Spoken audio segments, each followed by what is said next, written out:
자, 여러분들 오늘의 문제 시작합니다. 오늘 제가 여러분하고 같이 이제 풀어볼 문제는 계속해서 경찰 공무원법의 그러니까 공무원과 관련된 내용들, 휴직입니다.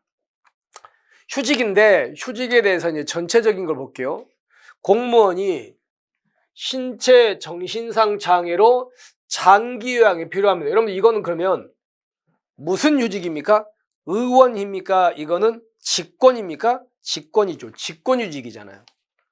휴직 기간은 몇 년이다? 1년입니다. 근데 부득이하면 1년 연장할 수 있죠. 근데 다만 공무상 질병 부상이라면 5년, 3년 이거 보세요. 국공법이야. 국공법은 여기가 3년이고 여기가 2년 이렇게 돼 있습니다. 국공법은. 근데 여러분들 우리 경찰 공무원법에 이거에 대한 좀 특례가 등장했죠. 우리 경찰 공무원이 공상 같은 걸 입으면 그때는 이게 공상을 입으면요 5년 3년 우리 경찰은 경찰 공무원법. 근데 여기는 국공법을 물어보는 거니까 여기는 여전히 3년 2년입니다. 잘못됐습니다. 그 다음에 이제 임용권자는 대통령령으로 정하는 기간 동안 재직한 공무원이 직무 관련 연구과제 수행, 자기개발 위해서 학습 연구 등을 하게 된 대단한 사유로 휴직을 한다. 이걸 우리가 무슨 휴직이라 그래요? 말 그대로 자기개발 휴직이라고 하죠.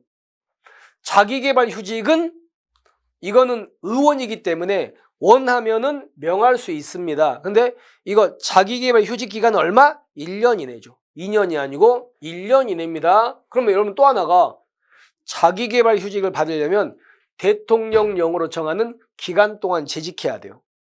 그럼 여기서 대통령령으로 정하는 기간은 몇 년입니까? 3년이죠. 원래 5년인데 바뀌었잖아요. 그죠? 그리고 3년 이상 근무해가지고 어떤 사람이 자기개발 휴직을 했어요. 했다가 이제 다시 복직을 했어. 이 사람이 나중에 자기개발 휴직을 또 받고 싶으면 그때는 6년 더 근무해야 되죠.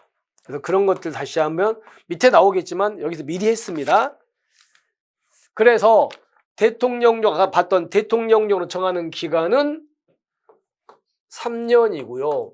그 다음에 이 사람이 했다가 복직한 사람이 다시 또 하려면 6년 지나야 돼. 아시겠죠? 그죠? 3년, 6년. 그래서 잘못됐습니다. 아까 얘기했던 거죠.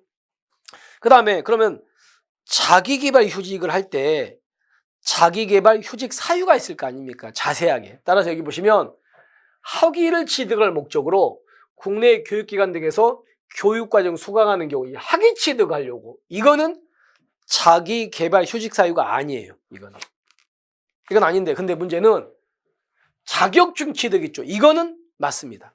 이거는 자기개발 휴직 사유에 맞는데 이거는 아니라는 거. 그리고 결론은 반대로 돼 있습니다. 잘못된 거 아시겠죠? 그 다음에 국가공무원법 해보면 이제 휴직 사유가 있어서 휴직을 했죠. 근데 이 사람이 휴직 기간 중에 사유가 없어지면 지체 없이가 아니고 며칠 이내 신고해야 된다. 30일 이내죠. 여기가 30일이에요. 그리고 신고하면 임용권자는 언제? 여기가 지체 없이입니다. 그래서 잘 보시기 바랍니다. 잘못됐습니다. 자, 그 다음에 이거 아시죠? 우리가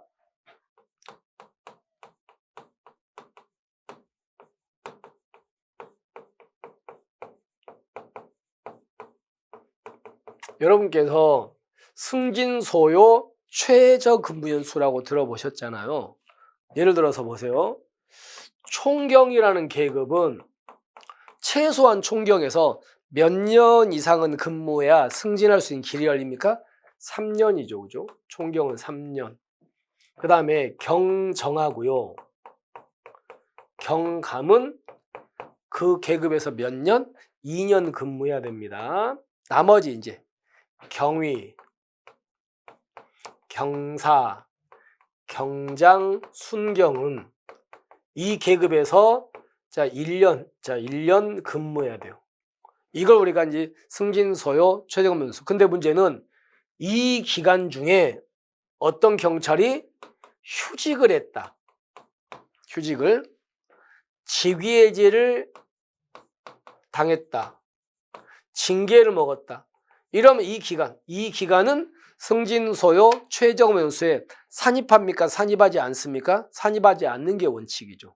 그죠? 산입하지 않는데 예외적으로 산입하는 경우도 있어요, 없어요? 있잖아요. 산입하는 경우도 있는 거 아시겠죠? 그죠? 뭐 어떨 때는 이걸 산입하냐 이거예요. 어떨 때는.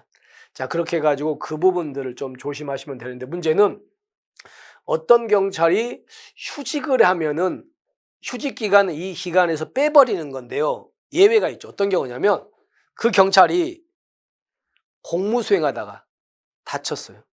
그래서 휴직했어. 그러면 공무 수행하다가 다쳐서 휴직한 경우는 빼야 됩니까? 그 휴직 기간 여기다 넣어줘야 됩니까? 넣어줘야지. 공무 수행하다 다쳤는데 빼면 안 되죠. 그 다음에 또 이런 것도 있습니다. 국외 유학. 국외 유학을 가기 위해 휴직했습니다. 그럼 질문, 국외 유학을 가기 위해 휴직한 경우는 얼마만 넣어줘? 50%만 넣어주죠. 50% 빼버리고. 기억하셔야 됩니다. 그 다음에 자기개발 휴직. 자기개발 휴직 기간은 여기에 넣습니까? 뺍니까? 뺍니다. 따라서 여기 보시면 자기개발 휴직 기간은 승진, 소요, 최저금에서 포함돼 안 돼? 안 됩니다. 자기개발 휴직 안 넣어줍니다. 자, 그렇게 해가지고 좀 기억하시면 되겠죠. 그래서 정리하면 자, 첫 번째는 여기가 3년, 여기가 2년이다. 그 다음에 여기서 이제 자기개발 휴직은 1년이다. 그리고 자기개발 휴직 받으려면 3년 이상 말하고 복직한 사람은 6년 지나야 된다. 그 다음에 학위 취득할 목적으로는 자기개발 휴직 안 된다. 근데 자격직 취득은 자기개발 휴직 사유가 된다. 그 다음에 30일 이내에 신고하고요. 그러면 임용권자는 지체 없이 복직을 명한다. 그리고 자기개발 휴직 기간은 승진, 소요, 최저금 연수에 포함 안 된다. 아시겠죠? 다 잘못됐습니다. 자, 이렇게 해가지고 자, 휴직에 대한 문제를 총정리 마무리했습니다. 자, 그러면 우리는 오늘 이렇게 마무리하고요. 혹시라도 틀린 부분이 있다면 다시 한번 꼭 숙지하시고 그리고 정리 좀 하시기 바랍니다. 자, 이렇게 해서 오늘 마무리하고 우리는 내일 있죠. 내일이 또 여러분에게 새로운 문제로 찾아뵙겠습니다. 수고하셨습니다.